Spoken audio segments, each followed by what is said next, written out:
Assalamualaikum warahmatullahi wabarakatuh. Kami dari kelompok 5 program studi pendidikan matematika semester 2 akan mempresentasikan materi tentang peranan hukum dalam kehidupan demokrasi pada mata kuliah PLSBD dengan dosen pengampu Bapak Dodi Ahmad Hairudin MPDI. Sebelumnya, perkenalkan, nama saya Cindy Apriyanti dan saya Meta Priscilla Dewi. Baik, langsung saja kita simak video penjelasan berikut ini.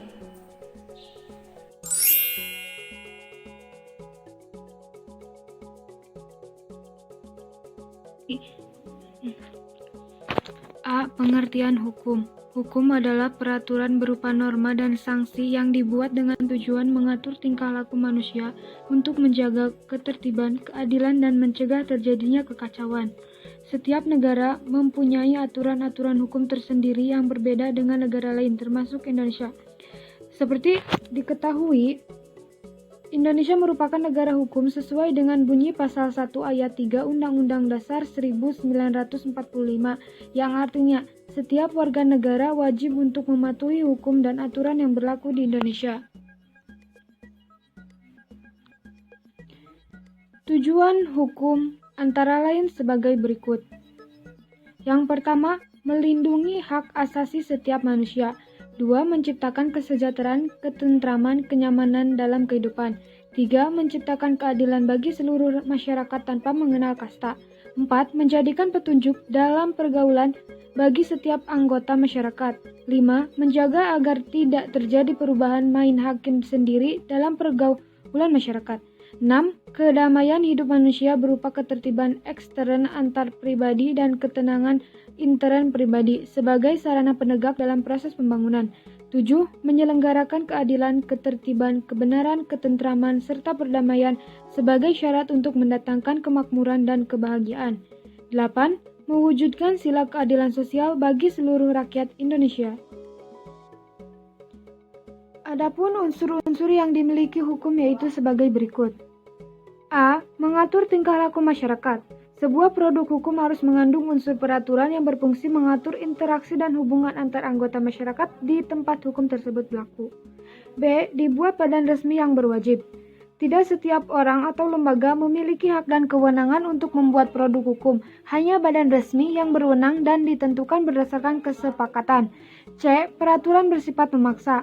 Sidat hukum yang memaksa ini membedakan hukum dengan norma lain yang berlaku di dalam masyarakat. D. Sanksi bersidat tegas.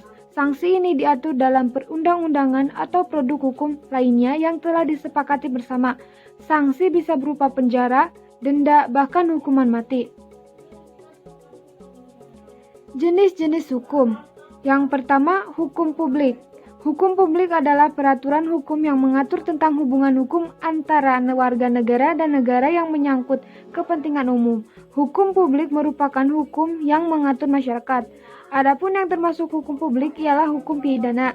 Dalam hukum pidana tersebut mengatur hubungan antara individu dengan masyarakat serta hanya diterapkan jika diperlukan masyarakat. 2. Hukum privat. Hukum privat merupakan hubungan yang mengatur hubungan antara sesama manusia, antara satu orang dengan orang yang lainnya dengan menitikberatkan kepentingan perorangan. Sementara yang termasuk dalam hukum privat ialah hukum perdata. Hukum perdata adalah rangkaian peraturan atau hukum yang mengatur satu dengan lainnya. Prinsip-prinsip negara hukum dan demokrasi. Yang pertama, prinsip-prinsip demokrasi. Antara lain, A. Pemencaran kewenangan. Konsentrasi kekuasaan dalam masyarakat dalam satu organ pemerintahan adalah kesewenang-wenangan. Oleh karena itu, kewenangan badan-badan publik itu harus dipencarkan pada organ-organ yang berbeda. B. Pertanggungjawaban politik. Organ-organ pemerintah dalam menjalankan fungsinya sedikit banyak tergantung secara politik yaitu kepada lembaga perwakilan. C. Perwakilan politik. Kekuasaan politik tertinggi dalam suatu negara dan dalam masyarakat diputuskan oleh badan perwakilan yang dipilih melalui pemilihan umum. D. Rakyat diberi kemungkinan untuk mengajukan keberatan. E. Kejujuran dan keterbukaan pemerintah untuk umum. F. Pengawasan dan kontrol atau penyelenggaraan pemerintah harus dapat dikontrol.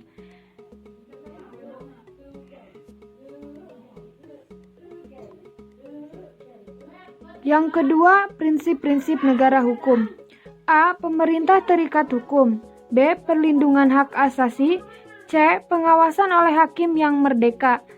D. Monopoli paksaan pemerintah untuk menjamin penegakan hukum. E. Asas legalitas. Selanjutnya, hukum dalam kehidupan manusia. Hukum diciptakan dengan tujuan yang berbeda-beda. Berikut 3 tujuan diciptakannya hukum. Yang pertama, tujuan hukum adalah ketertiban atau order. Yang kedua, tujuan hukum adalah kegunaan. 3. Tujuan hukum adalah keadilan. Keadilan harus berlaku untuk semua orang, bukan hanya untuk golongan tertentu saja. Oleh karena itu, lahirlah negara konstitusi yang melahirkan doktrin rule of law yang merupakan doktrin dengan semangat idealisme keadilan yang tinggi, seperti kecemasan setiap orang di depan hukum dan supremasi hukum. Di negara konstitusi itulah berlaku sistem pemerintahan demokrasi konstitusional. Menurut F. Julius Stahl dan Immanuel Kant, terdapat 4 unsur pembatas yuridis yang dikenal dengan istilah rule of law atau Rechtsstaat, yaitu 1. Hak-hak asasi manusia. 2. Peradilan administrasi dalam perselisihan. 3. Pemerintahan berdasarkan peraturan-peraturan. Dan yang keempat, pemisahan atau pembagian kekuasaan untuk menjamin hak-hak asasi manusia yang biasa dikenal sebagai trias politika. Demokrasi di Indonesia. Indonesia sebagai salah satu negara yang menganut paham demokrasi, karena sistem pemerintahan demokrasi ini dianggap baik untuk menjaga kestabilan sebuah bangsa dalam menjalankan roda pemerintahan negara. Dalam praktiknya, Indonesia menganut paham demokrasi Pancasila yang berbeda dengan demokrasi liberal.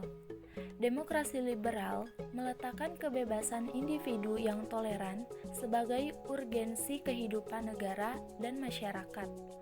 Oleh karena itu, kontrol rakyat atau wakilnya kepada penguasaan dan negara adalah prinsip yang tak bisa ditawar. Sedangkan demokrasi Pancasila yang dianut Indonesia dalam arti bentuknya, maka pertama-tama harus dilihat dalam UUD 1945 beserta penjelasannya. Meskipun ini bukanlah satu-satunya cara untuk melihat dan melaksanakan demokrasi Pancasila. Demokrasi di Indonesia memberikan harapan akan tumbuhnya masyarakat baru yang mempunyai kebebasan berpendapat, berkumpul, berserikat, dan berpolitik.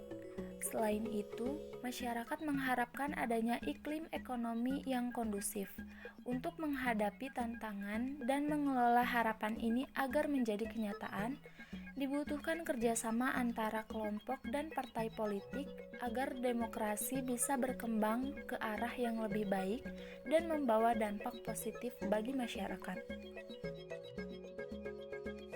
Lalu, terdapat peran hukum dalam kehidupan demokrasi. Demokrasi mencakup kondisi sosial, ekonomi, dan budaya yang memungkinkan adanya praktik kebebasan politik secara bebas dan setara. Akan tetapi, terjadi sebuah distorsi antara sebuah ide demokratisasi dengan pemahaman antara pemerintah dengan masyarakat. Di satu sisi, pemerintah masih mempertahankan pola lama tentang kinerja yang ingin dilayani dan dihargai sebagai pekerja birokrasi, tapi di sisi lain masyarakat menginginkan kebebasan tanpa batas yang cenderung melanggar norma-norma etika dan hukum yang berlaku di negara yang berlandasan hukum. sehingga cenderung mengarah pada anarkis ketika masyarakat menuntut adanya keinginan yang diajukan. Pengembangan hukum senantiasa menuntut adanya visi dari proses yang secara sadar diarahkan pada pertumbuhan dan pembangunan hukum. Pembangunan hukum tidak mungkin bisa dipercayakan dan tergantung pada penguasa saja, karena eksistensi hukum tidak bisa dilepaskan dari dinamika sosial.